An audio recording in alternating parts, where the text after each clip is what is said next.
Assalamualaikum warahmatullahi wabarakatuh. Waalaikumsalam warahmatullahi wabarakatuh. Gimana Kang? Alhamdulillah sehat ya. Sehat lah. Gimana sehat Mas Surya? Ini Alhamdulillah. lama Ya, ya, nggak ya. jadi narasumber nih, menghilang nih. Ya, ini juga mungkin ya karena ya itulah. Gimana Kang? Aktivitas Ya, apa ini karena mau Kang? ketemu dengan Imam Mahdi lah ya. Nanti aktivitas sehari-hari masih ini di pengobatan ya. Masih, Alhamdulillah mudah-mudahan masih. berkah Iya. dan bisa untuk bermanfaat untuk semua orang lah. Ya. Ya barangkali teman-teman mau berobat, Amin. ya Amin. konsultasi. Ya. Oke Kang, kita tadi habis apa namanya? Sebenarnya video itu tadi bagus banget loh, live itu.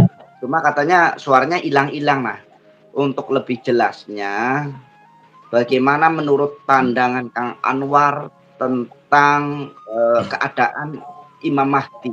Itu menurut Kang Anwar itu ciri-cirinya tuh seperti apa nih Kang? Imam Mahdi yang banyak sekali orang yang ingin menjadi Imam Mahdi. Apakah Imam Mahdi itu suatu keinginan atau suatu pemberian dari Allah Subhanahu wa taala? Monggo dijawab Kang Anwar. Ya. Ya sebetulnya orang semua juga mau jadi Imam Mahdi karena kan udah jelas ada spesial apa istilahnya punya spesialis lah dari Allah ya. Seperti kita juga mau jadi nabi ya, biar dijamin surga, tapi kan siap enggak ujiannya. Begitu kan? Siap enggak gitu. Seperti Rasulullah juga siapa sih boleh, tapi kamu sanggup nggak ujiannya kayak Rasulullah? Nggak ada yang sanggup ujiannya. Seperti kita sekolah mau jadi insinyur, jadi istilahnya ranking 1 kan harus siap. Kan begitu, sama kita juga mau semua keinginan harus memang seperti kita pingin jadi ini, boleh. Cuma Imam Mahdi ini memang udah dari dulu udah ditunjuk. Jadi tidak bisa kita istilahnya membantah, tidak bisa menolak kalau memang udah turun ke seseorang, ya istilahnya. Kalau keinginan saya juga sama pingin lah begitu ya. Karena apa? Ada jaminan ya masuk surga, ya kesaktian, wah udahlah segalanya alam dunia ini udah miliknya kan begitu. Tapi siap nggak kita dengan ujian-ujiannya? Seperti kita sekolah harus siap diuji kalau mau punya istilahnya punya ijazah lah ya, punya gelar. Nah begitu. Jadi menurut saya kayak tadi lah ya, ketemu dengan Pak Basori, itu ribuan kita, mungkin ratusan ribuan di Indonesia ini yang mengaku-ngaku, berarti kan pingin, ya. Karena apa? Satu, ya namanya udah jadi Imam Mahdi, orang pasti hormat, gitu kan lah istilahnya.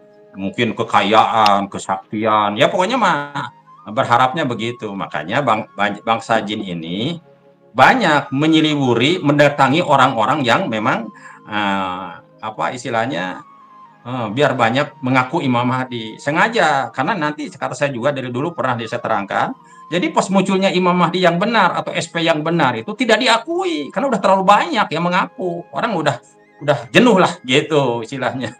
Gitu. Gitu. Ya contohnya seperti tadi, ya harusnya berani membuktikan gitu kan. Namanya udah apalagi udah Imam Mahdi. Kecil lah untuk pembuktian hal-hal yang seperti YouTuber-YouTuber sekarang itu kecil ya istilahnya gitu. Jadi kalau memang Imam Mahdi, makanya kenapa tidak bisa dibuktikan dan tidak bisa mengaku-ngaku seperti SP juga tidak mengakui, alam lah nanti yang akan menyeleksinya. Kan begitu. Ya, seperti dengan bencana gempa sini-sini dia menyelamatkan ya gitu. Imam Mahdi juga sama dengan berperangnya perangan umat muslim di pantai di mana-mana gitu kan. Nah, dia akan menyelamatkan. Jadi secara tidak langsung alam yang istilahnya yang menyeleksinya, yang membuktikannya bahwa dia itu begitu gitu. Jadi tidak bisa ngaku-ngaku lah menurut saya. Siapapun tidak boleh mengaku-ngaku. Kalau begitu mah udah aja kita percaya ke siapa. Di kita ada Habib yang terkenal yang bisa begini, udah aja itu. Kan begitu. Tapi kan dia juga sama, masih kayak kita juga ya. Jadi Imam Mahdi ini makanya terselimuti istilahnya dengan kata Joyoboyo itu, yaitu sukmanya, yaitu berbadan sukmanya dewa, raganya manusia. Berarti kan kita harus bisa menembus dua alam. Alam raganya aja juga kita tidak tahu. Alam sukmanya juga ruhnya apalagi dewa kan bingung kita kan gitu. Jadi memang terselimutinya, makanya nanti alam lah yang akan menunjukkannya sesuai dengan keterangan hadis, sesuai dengan keterangan Joyoboyo gitu. Jadi begitu, tidak bisa ngaku-ngaku lah, tidak terima. Jadi harusnya yang ngaku-ngaku Imam Mahdi malu dong, ya malu. Kenapa malunya istilahnya? Gitu istilahnya. Ya itu berarti dia tidak baca ramalan Joyoboyo, tidak baca keterangan hadis, gitu. Ya begitulah mungkin. Menurut keterangan saya begitu ya.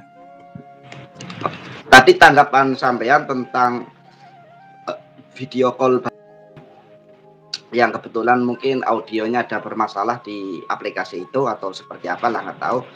Itu menurut Kang Anwar itu seperti apa nih? Biar kita ada edukasi kalau memang kita harus percaya bahwasannya memang sudah waktunya Imam Mahdi datang. Itu tapi untuk secara kepribadian Kang Anwar itu seperti apa dalam menanggapi video call tadi yang kita live di YouTube itu? Ya menurut saya bagus setiap ada yang ngaku ya udah kita di video call begitu bagus. Biar dengan pertanyaan-pertanyaan dari kita ini dia bisa menjawab enggak. Namanya Imam Mahdi kan dia bisa namanya katanya kan muladoni. Jadi udah paham semua ini, wah udah bisa kuasain dari bermacam-macam disiplin ilmu lah gitu ya, disiplin ilmu. Jadi harusnya begitu. Jadi jangan kalau Imam Mahdi dengan pertanyaan kita yang mudah, tantangan kita yang mudah, dia udah banyak mengelak. Jadi kan udah bisa terbantahkan lah ya. Gitu. Jadi dengan adanya video call itu bagus menurut saya ya untuk yang untuk khalayak umum lah. Jadi ya itu mudah-mudahan tidak berkoar-koar lagi. Itu kan bisa menyesatkan orang ya. Satu ke orang, yang kedua ke dirinya sendiri. Nantinya kasihan juga gitu istilahnya. Begitulah ya. Oke. Ya. Terima kasih Kang Anwar. Ini kayaknya mau sibuk banget nih. Mau sibuk atau bisa lanjut lagi nih? Boleh, masih setengahnya lah, masih ada 20-30 menit lah ya, boleh. Ya. Untuk biar supaya nih Kang Anwar ini kan orangnya nggak mudah percaya nih. Bagaimana supaya bisa membuat Kang Anwar ini percaya bahwasannya Imam Mahdi ini seperti ini semuanya. Itu menurut dengan keimanan yang akan membuat Kang Anwar percaya itu bukti apa yang harus dibuktikan untuk Kang Anwar nih? Nih, jadi kalau untuk Imam Mahdi kan saya juga sama, saya bilang saya juga dari pesantren lah ya. Kesan gitu ya. Jadi keterangan dari ulama-ulama gitu ya, dari yang saya ngaji kitab-kitab, terus juga saya kuliah sastra Arab gitu kan. Jadi dipelajari lah begitulah ya istilahnya tentang masalah Imam Mahdi itu begini gitu, banyak dalam kitab-kitab yang menceritakan. Jadi kalau hanya dengan orang mengaku-ngaku saja begitu tidak akan percaya karena kita udah yakin dengan dalil-dalilnya gitu, walaupun istilahnya tidak tahu pasti, tapi kan kita punya istilahnya maksudnya punya panduan lah ya, punya dalil untuk bahwa itu Imam Mahdi tidaknya gitu. Malah kita kan mencari. Yang kedua, kalau untuk SP gitu saya tidak pilih ya, walaupun saya tidak dipelajari ramalan Joyoboyo atau istilahnya ramalan Prabu Siliwangi, saya ini kan sama gitu, senang mempelajari hal gaib ya.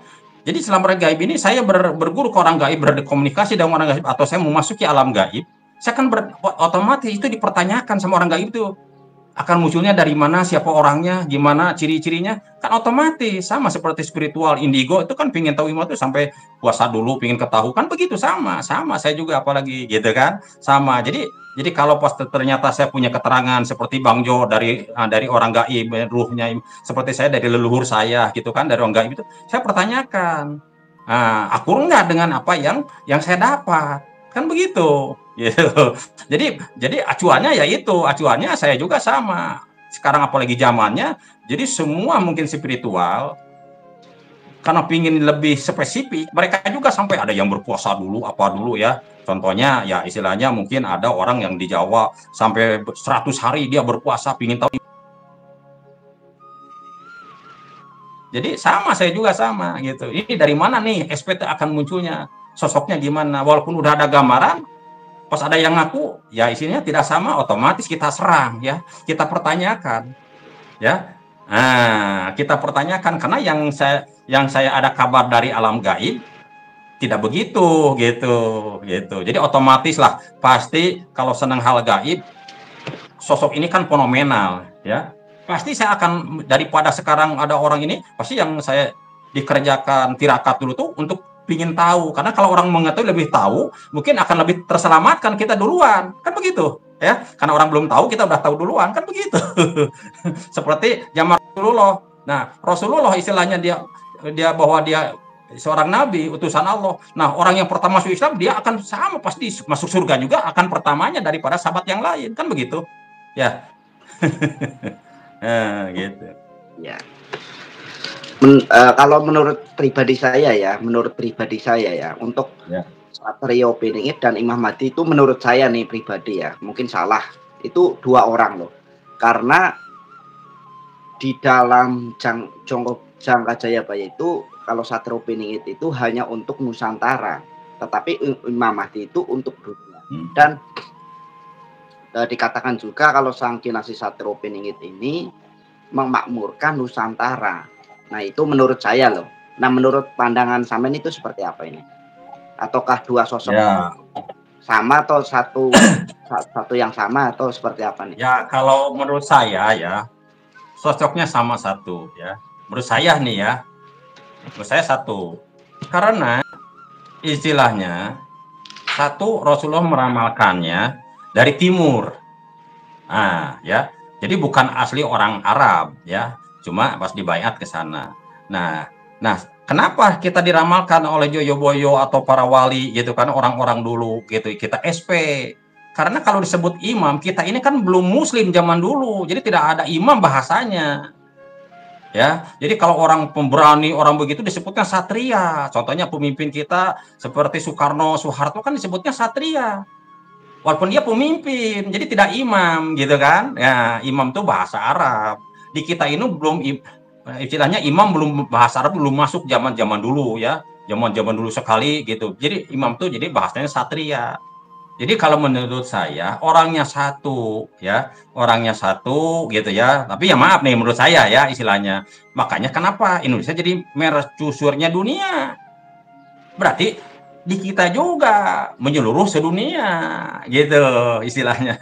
Cuma karena memang istilahnya biar orang muslim yang daerah Timur Tengah ini mereka kan tidak percaya dengan namanya SP karena pernah saya waktu di Al-Wafa saya dengan Al-Jair kan ketemu itu ya dengan orang-orang itu waktu dipertemukan cuma nggak tahu dimasukin live nggak tahu nggak saya tanya ke mereka tidak ada yang namanya SP itu berarti taunya Imam Mahdi kan begitu makanya istilahnya itu juga orangnya cuma kenapa ada Hasan Hussein ada sepasang seperti semua nabi ada wasinya Nabi Musa, Nabi Harun, Nabi Ibrahim, Nabi Ismail ya begitu kan Rasulullah Sayyidina Ali kan begitu nah di kita juga ada nanti tuh sepasang nah maksud sepasang itu istilahnya mereka ini satu ikatan jadi yaitu seorang pemimpin imamnya dia sebagai panglimanya ibaratkan yang tadi bilang Imam Mahdi istilahnya tidak takut sebetulnya sama Dajjal tapi yang akan membunuhnya Nabi Isa